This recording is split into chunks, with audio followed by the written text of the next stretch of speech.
Hey everybody, thanks for tuning in today. Just wanted to share another quick video with y'all, and I hope this one is helpful. So as you give it a watch, if you enjoy it, please share it with somebody that you think it would help. So today is a pretty simple video. I want to keep it short, but just jump right in and talk about the parable of the sower for a minute or two, or 5 or 10. We'll see how long it goes, but so there's this man who is out in the field and he's throwing seeds out to plant wheat.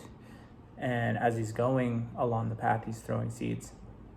And these seeds are going on different ground, and some are falling, right in front of him. And as they fall, there's a bird that comes along and eats the seed.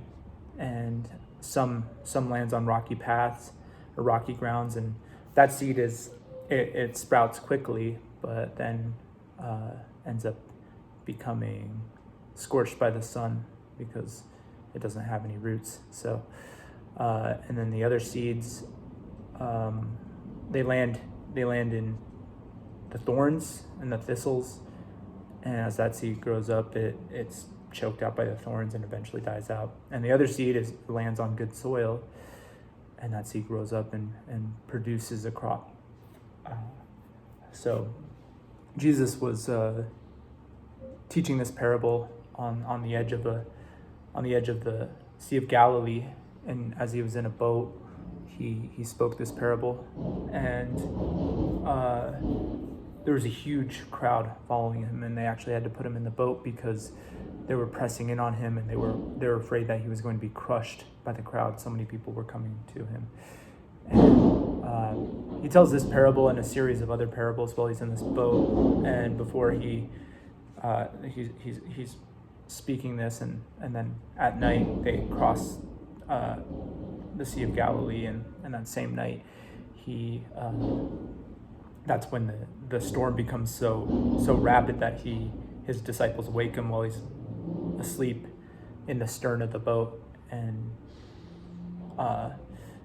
he calms the wind and the waves, just says, "Be still, be quiet," and the entire weather changes at his word, and so they're marveling at him. So that's the context of this. He had just been basically doing stuff all day, so he was probably exhausted, but stood in the boat and taught the crowd. And after he taught the crowd these things, his disciples came up to him and said, what does this parable mean? And he says that to his disciples, everything is explained, and they have access to the knowledge that he has, but to everybody else he has to explain things in parables, which are it's kind of a mixture between a metaphor, a story, and a riddle, in my estimation. That's the way I think of it anyways. So he goes on to explain the parable. Basically, the seed is the word of God, and then the different types of places that the seed lands on are the different places that people are in the relationship with God, and like the different types of people. Are they going to receive the word, or are they going to not receive it? So the first one that falls and gets eaten up by the birds, that's somebody who hears the gospel, and this is the way I think of it anyways, hears the word of God and immediately rejects it. And Jesus says that person, the seed is taken away by Satan. So the word of God has no place in their heart, and they reject it.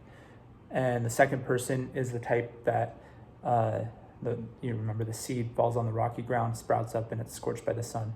This person hears the word of God, but they reject the word of God, they receive it with joy at first, but then when trials and persecutions come because they're a Christian, they're made fun of in the workplace, or their friends reject them, and they're like, "This is too much for me. I don't want to follow God anymore." And then they decide to go back to what they believed before. That's the second type of soil. The third type of soil is the ones with the thorns. And the thorns are an analogy for the cares and the pleasures and the riches of this world. And so this is somebody who receives Jesus, but then wants to serve the world more, wants to become entangled in success, in I guess fame or power or greed. And these things, they close in around the Word of God so that this person doesn't bear any fruit. And so Jesus is explaining in this parable just how dangerous it is. Just because you hear the word, it doesn't mean that you're going to respond to it in a positive way. Just because you know about Jesus and even receive him doesn't mean that you're going to follow him to the end. And so Jesus is just basically giving this huge crowd that is following him a dose of reality. And yeah. And the last thing that I wanted to share with you was that there's positive and optimistic note at the end of this. There are people who will hear the word and they will put it into practice. They'll follow Jesus to the end, through the trials, through the persecutions, and through the cares of this world. They'll consider following Jesus more important. And I think that's the type of soil that I want to be. I don't want to reject Jesus. I don't want to turn away from Jesus when persecution comes.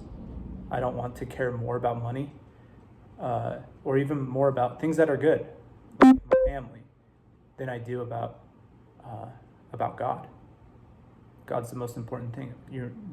The most important command is love the Lord your God with all your heart, soul, mind, and strength. And so, anyways, I want to be that. I want to be that type of Christian who loves God with everything and that bears fruit, and shares the word effectively because of my love for God, my love for other people. So anyways, that'll be it.